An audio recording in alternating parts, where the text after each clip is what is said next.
नमस्कार, मी doctor Manjiri Walsankar, director Bhide hospital test tube baby centre, Navi Peth, Pune. आज आपण बघूया की जर एखाद्या IUI पेशंटला IVF मध्ये कन्वर्ट करायचं असेल तर नेमकी प्रक्रिया कोणती।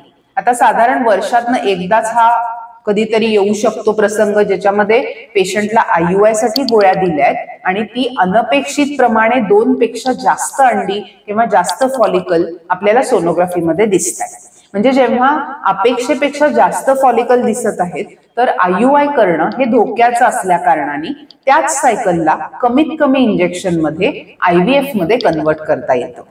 पाळीच्या पहिल्या 5 दिवसामध्ये आपण बीजांड वाढवण्यासाठी ज्या गोळ्या देतो त्यानंतर शेवटचे 3-4 दिवस केवळ इंजेक्शन घ्यायला लागतात पेशंटला आणि भूल देऊन आपण अंडी बाहेर काढून ओव्हम पिकअप करतो। सक्सेस रेट हा अतिशय चांगला असतो, 60 ते 65%।